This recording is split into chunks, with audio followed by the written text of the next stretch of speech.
एक बार Albert Einstein ने अपनी क्लास के बोर्ड पे 9 का टेबल लिखा।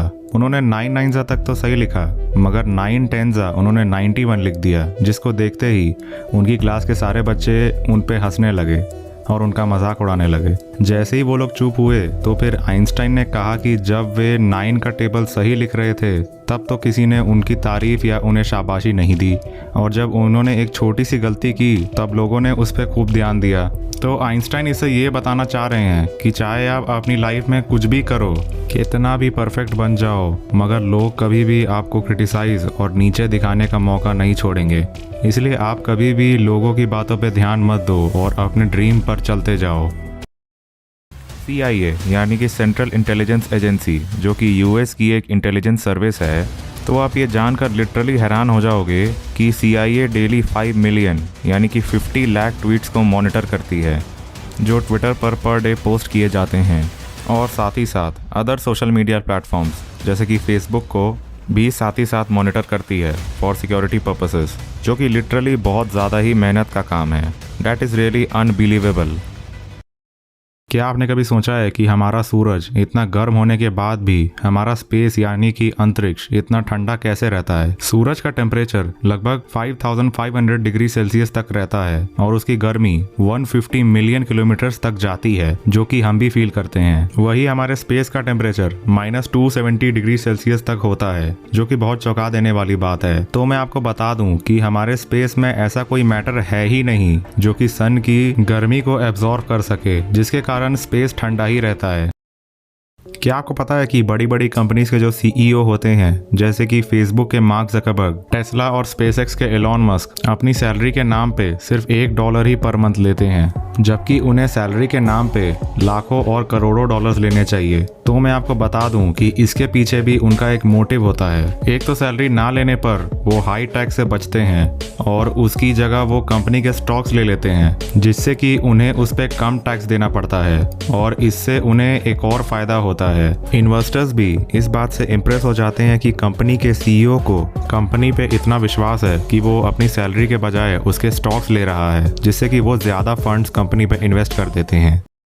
मनी हाइस्ट, जो कि दुनिया की सबसे पॉपुलर वेब सीरीज में से एक है, और आपने भी इसको कभी ना कभी तो देखा ही होगा। तो आज हम उसी सीरीज के एक पॉपुलर कैरेक्टर यानी कि प्रोफेसर के कुछ फैक्ट्स जानने वाले हैं, जिसे लोग बहुत चाहते हैं। प्रोफेसर एक स्पेनिश एक्टर है जिनका रियल नेम अल्वारो मोटे है। मनी हाइस्ट से पहले उन्हें कैंसर की बीमारी भी थी, लेकिन इलाज के बाद वे ठीक हो गए। आपको मैं बता दूं कि वे एक्टर के साथ साथ एक इंजीनियर भी हैं, और इसके साथ वो रियल लाइफ में भी एक प्रोफेसर हैं, जो कि फिनलैंड के टेम्पर यूनिवर्सिटी में पढ़ाते भी हैं। मान लो कि आपकी एक फ़ोन कंपनी है, लेकिन मैन्युफैक्चरिंग में दिक्कत आने के कारण आपके एक फ़ोन का लोगो थोड़ा मिसप्रिंट हो जाता है, तो आप उसे सही करोगे, ठीक है। मगर ये सेम गलती जब एप्पल से हुई थी एक बार, तब उन्होंने उस फ़ोन को 100 मिलियन में से एक बता के उसे बहुत रेयर फ़ोन बताया और उस पर बोली लगाई, जिससे कि उन्होंने 70,000 का फ़ोन 2 लाख रुपए में बेच दिया। इसमें आपकी क्या राय है? कमेंट करके बताना ज़रूर। जिन गेम्स पर हम घंटों बिता देते हैं, तो क्या आपने कभी सोचा है कि उन गेम्स की एंडिंग कैसे होती होगी?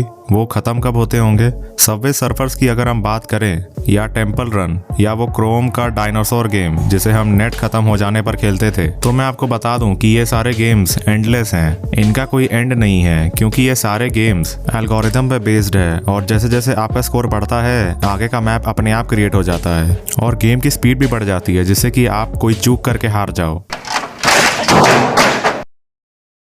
मान लो कि आप कहीं जा रहे हो और बीच में आपने 1 टीस्पून यानी कि 1 चम्मच मिट्टी उठाई, सॉइल का एक पार्ट उठाया, तो आप सोच के देखो एक बार कि उसमें कितने ऑर्गेनिजम्स होंगे, ये सब बैक्टीरिया ये सब मिलाकर।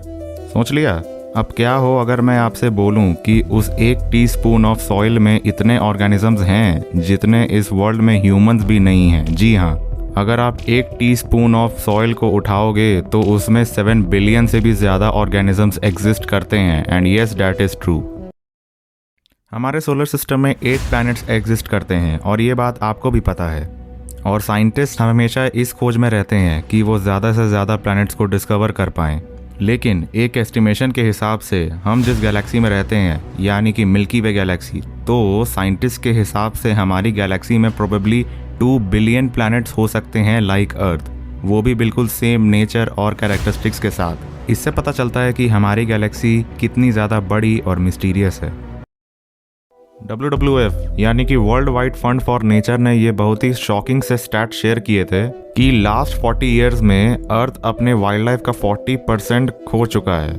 इसका मतलब है कि हर एक साल हमारा 1% ऑफ वाइल्ड लाइफ ख़त्म होता जा रहा है, जो कि बहुत दुख की बात है। इसलिए हमें हमेशा अपने नेचर को इन अ सस्टेनेबल वे और सेफ मैनर में यूज़ करना चाहिए, और यही ह्यूमैनिटी के लिए भी अच्छा होगा। ऐसे ही और अमेजिंग फैक्ट्स के लिए हमारे चैनल को सब्सक्राइब कर लीजिएगा, और हाँ, मुझे इंस्टाग्राम पे फॉलो करना मत भूलिएगा। Thanks for watching.